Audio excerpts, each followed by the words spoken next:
Hello, good afternoon. Mainit na tanghali sa inyo guys. This is Fishing with Pops. Bali guys, may papakita kami sa inyo. Meron kami binili sa online na gamit sa isdaan. So ito ay fish finder. So familiar naman siguro kayo sa fish finder. Ito ay ginagamit talaga para malaman natin kung may isda sa ilalim at hindi na namin kailangan mag-antay pa ng bangka na lalapit. Kami na kusang tatawag sa kanila para lumapit tsaka umikot na. Sayang kasi isda minsan pag hindi nakuha ng bangka. So, ito yung binili namin. Ang brand niya guys ay Garmin Striker 4. Marami itong model pero ito yung binili namin. Ito yung mura. Ito siya. Garmin siya guys. Garmin ang brand. Garmin Striker 4. 3.5 fish finder and with built-in GPS and chirp sonar. So, ito yung itsura niya sa gilid. Mamaya, pag-aralan natin kung paano to siya gamitin. Tsaka, pag-i-install. I-install natin ito mamaya sa bangka. So, yan, box natin siya, yung laman, para aware at alam nyo rin po kung anong laman ng box. Ito ay manual. Of course, hindi nawawala si manual. Ito yung mount. Fish finder mount. Ito yung power cable with, I think, manual or folder niya. Yung power cable. Ito yung kit. Installation hardware kit. At ito yung pinaka-importante. Na transducer guys. Transducer. So, ito siya. And of course, the head unit itself. Pinaka-unit niya. Ang Garmin Striker 4. Ito yung tsura niya guys. Ayan. Yan lang siya kalaki. So, mayroong ibang model na ito na mas malapad. Para siyang LCD type na. Ito yung Garmin 4. May basic GPS lang to siya. Pero sonar, with sonar na. So, mamaya, ano natin to siya, i-install sa bangka. Ito ay product of Germany. Pero made in Taiwan. Nabili to siya sa online, Lazada. Nasa 14K po. Medyo mahal. Pero, magagamit natin to. Para alam natin na may isda sa ilalim. So, yun lang yung laman ng box. At later on, i-install natin to sa box sa maya. Si Papa yun.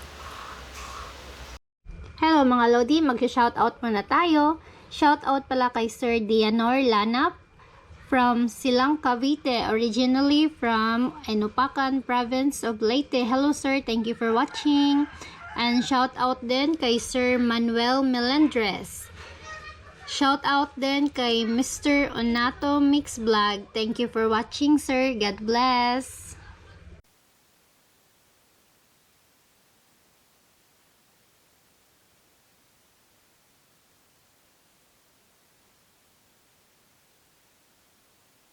So guys, ito na yung transducer. Ito siya. Kinabit na namin siya dito. Ito ay nakuha namin sa nagbenta ng scrap na scooter. So timing siya guys. Oh. Pero maiksi ito. Dudugtungan pa natin ito. So mahaba ang cable niya. Ito yung transducer na ikakabit natin sa fish finder. So ito yung fish finder natin. Nilagay ko na siya sa mount niya. Maya papaganahin natin ito siya guys. Ito yung sa fish finder na cable. So kailangan natin ng battery. Ito yung battery ng truck or kotse na ginagamit namin pailaw sa bangka. So ito lang siya guys. Ito lang. Oops. So itong dalawang to, ito yung ikakabit natin. Ito yung ikakabit natin sa battery. Positive at negative.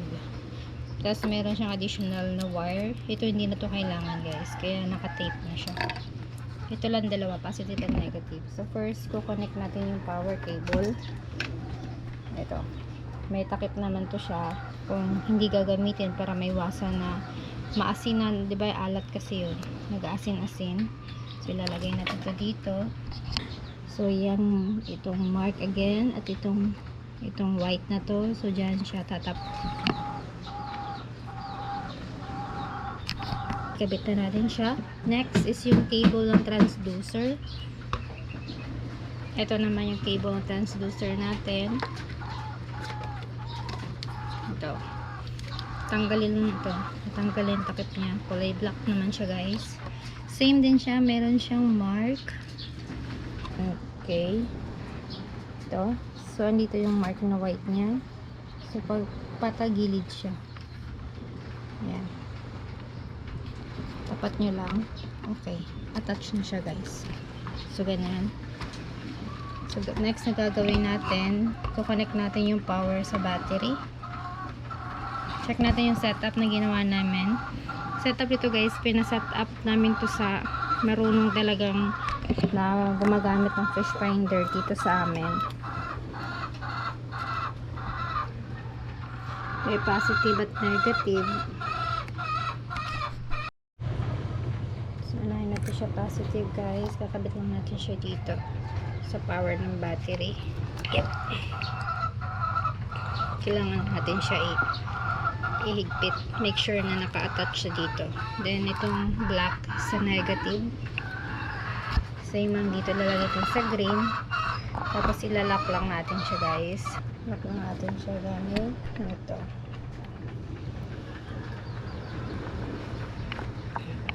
Yeah. Ayan. Nag-open na siya.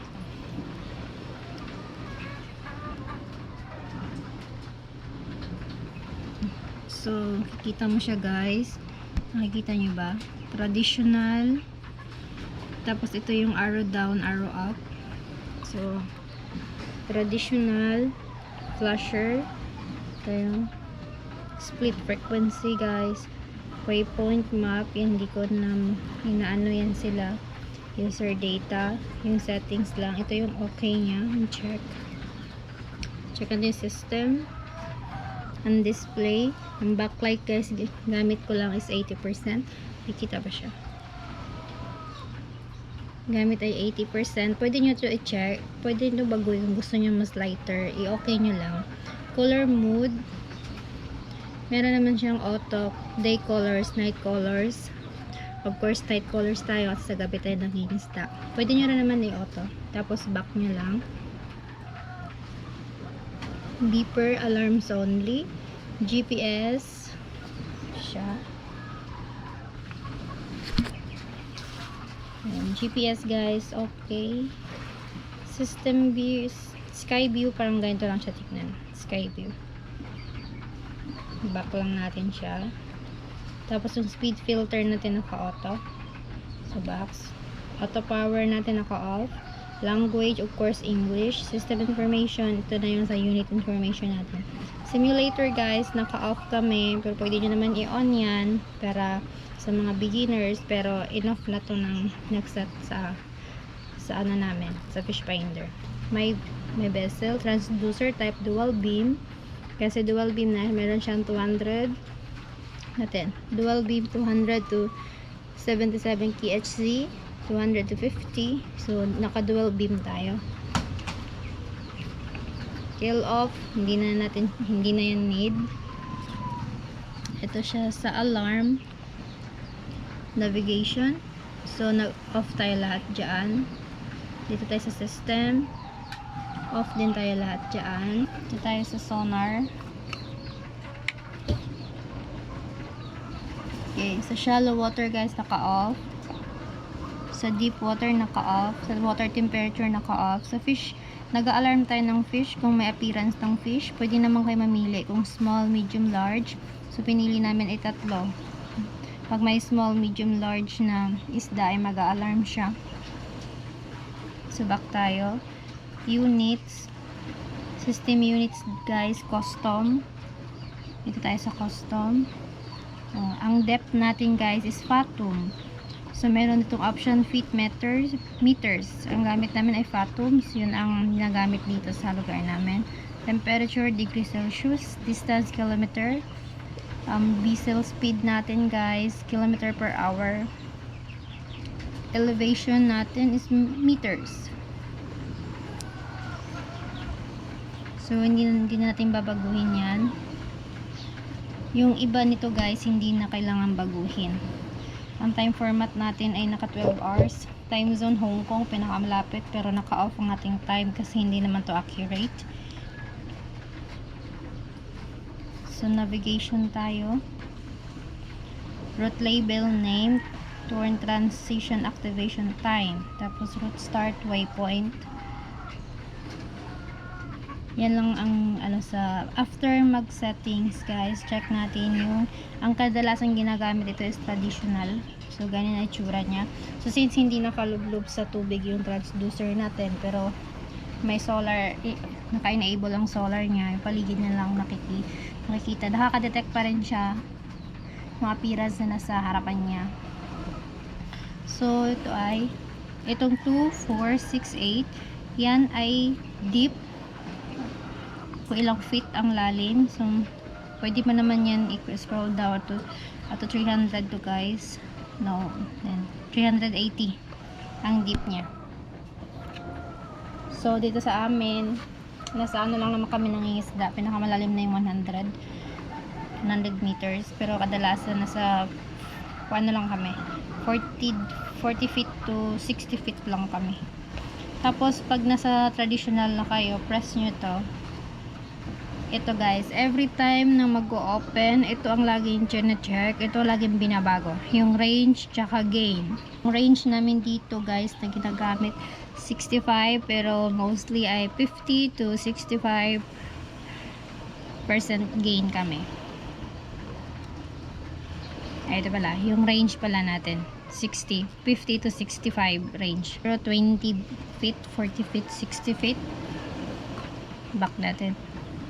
Then sa frequency 200 yan, zoom, no zoom. Overlay numbers guys, navigation. Compass tape natin, di man natin need niyan, naka-off. Device voltage, of course, naka-show para alam natin kung low bat ng battery. Ang depth natin, of course, naka-show yan para alam mo kung ilang feet or lalim yung nasa area mo. Tsaka yung isda, syempre. Yung speed natin naka-hide, no need. Water temperature, no need. Sinasa, hindi naman tayo lumalayo. Sonar setup natin. Ang deep line natin guys naka-hide. Scroll speed natin ay naka-ultra. Appearance natin, yung color scheme, depende sa inyo kung anong gusto nyo. Pwede kayo mag-blue, yellow. Ito. Ito siya guys, power bottom to, or pwede to shortcut din sa backlight, color mode, at disable sonar. Of course, kailangan natin naka-enable ang solar natin. Tapos yung edge natin ay naka-off. A-scope namin naka-off. Ang A-scope, ito yung ano siya, real-time na detection ng sonar. Fish symbol natin ay naka-off. Ito for beginner siya guys. Kailangan, pwede siya i-on. Yan dito, every time na mag-on or gagamitin ng fish finder, every time mag-on siya, kahit na set up mo na siya, yung general setup, okay lang yun. Pero yung pag in-on mo siya ulit, gagamitin mo sa layout, ito yung laging sineset. Itong dalawang to. Itong range at itong gain. Itong range, hindi dapat naka-auto. Sa amin dito, ang range ay nasa 50 to 65. So, ayan. Ito ay deep, guys. Since Phantom gamit namin, nakikita niyo siya. Itong 0, 5, 10, 15 to 21. Ito yung depth o yung lalim ng dagat. So, tayo ay nakaset sa, kadalasan ginagamit ito, nakaset sa 50. 55, ganyan. Set na siya sa 55. Ito lang siya, guys, arrow. 50 Phantom, 55. Then press OK. So, yan ang setup dito sa amin. Tapos, yung range natin, hindi dapat naka-auto rin. Sa amin ay nasa around 50 to 75%. So, gagamit tayo ng 65% dito sa amin. Ito lang sa lugar namin, guys, ha. Depende sa area nyo. Pero, kami dito, ang setup ay 65%. So, ayan siya. So, yan ay ready to go na po yan, guys. Yun lang guys sa ngayon yung pag-setup namin sa Garmin namin. Pag-aaralan din namin to guys kasi bago lang din to, bagong order namin. Tsaka ito ay ikakabit din natin to sa bangka.